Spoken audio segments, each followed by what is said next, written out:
प्र। क्या उपसर्ग लगा है? प्र। प्रा तो उपसर्ग है प्र। ठीक है, अब आगे चले तत्पुरुष समास। अच्छा, तत्पुरुष समास में क्या होता है? विभक्तियों का लोप होता है। किसका लोप होता है? विभक्तियों का लोप। विभक्तियां तो जानती हैं, कारक ही विभक्ति है ना। तो उसमें विभक्तियों का लोप होता है द्वितीय विभक्ति से लेकर सप्तमी विभक्ति। द्वितीय विभक्ति से लेकर सप्तमी विभक्ति तक, यानी अगर कारक में बात करें तो कर्म कारक से लेकर अधिकरण कारक। ठीक है, तो देखिए, और एक तत्पुरुष होता है जिसको नैय तत्पुरुष कहते हैं। क्या कहते हैं? नैय तत्पुरुष। इसकी पहचान बहुत ही सरल है। शुरू में क्या लिखा होगा? शुरू में अ लिखा होगा, लेकिन उसका अर्थ न होगा। जैसे असत्य, अ शुरू में लिखा है, अ लिखा है शुरू में, इसका अर्थ न में हो रहा है, यानी असत्य का मतलब क्या है? सत्य नहीं है, सत्य नहीं है। असमर्थ, असमर्थ, असमर्थ में अ लिखा है शुरू में, जिसका अर्थ न हो रहा है, अनादर, अनुपस्थित। ठीक, ये क्या होते हैं? ये नैय तत्पुरुष कहलाते हैं। क्या कहलाते हैं? नैय।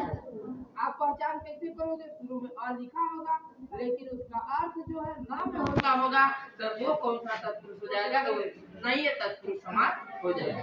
आगे बढ़ा जाए, द्विगु समास। द्विगु का समास का मतलब समझ लो, जैसे द्विगु दो को बिहारी भाषा में क्या कहते हैं? दुई को। क्या? दुई को। ये समझ लो, द्विगु को दुई को समझ लो। दुई को यानी संख्या होती है।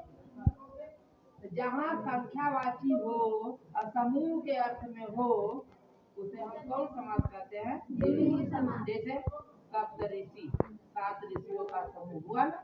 सप्तानाम ऋषिणाम समाहार, पंचवटी पंचानाम वटानाम समाहार, ये कौन समास हो जाएगा? हमारा द्विगु समास हो जाएगा। अब आते हैं द्वंद्व समास। किसमें? द्वंद्व समास में क्या होता है? बराबरी, दोनों प्रधान होते हैं। एक सिक्के के दोनों पहलू आजू बाजू रहते हैं, च वा का प्रयोग कर विग्रह प्रायः करते हैं। ये दोनों पद प्रधान होते हैं। और एक विशेषता और लिखा रहता है, उसमें अंत में अ को मात्रा रहता है। किसका मात्रा रहता है? अ। जैसे अगर पूछ दिया कि पितरव, पितरव कौन सा समास है? यहाँ देख लो, अ को मात्रा है, कौन समास हो जाएगा? राम लक्ष्मण कौन समास हो जाएगा?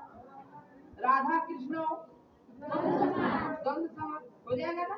तो जहाँ अ को मात्रा है संस्कृत में लिखा होगा, तो आप जान जाएंगे कि ये द्वंद्व समास है। परीक्षा के पेपर में आएगा और पहचान करने के लिए आता है। ठीक है, ये हम लिख सकते हैं। अगला हमारा क्या है? कर्मधारय समास। क्या है? कर्मधारय समास में हमें क्या अगर देखने की पहचान करना है, जैसे नीलोत्पलम, क्या? नीलोत्पलम, कृष्ण सर्प, कृष्ण सर्प, वहाँ सांप की विशेषता बतलाई जा रही है कि सांप काला है। तो जहाँ पर विशेषता बतलाई जा रही हो, उसमें कर्मधारय समास होता है। अच्छा बताइए, एक और प्रश्न इसी प्रश्न में बन गया कि कृष्ण सर्प में विशेषण क्या है और विशेष्य क्या है? जो बता सकेंगे खड़े होके बताएं जल्दी। कृष्ण सर्प, बताओ बताओ बताओ बताओ। कृष्ण क्या है? कृष्ण विशेष है, और कृष्ण विशेष नहीं है, विशेषण है। और सर्प क्या है?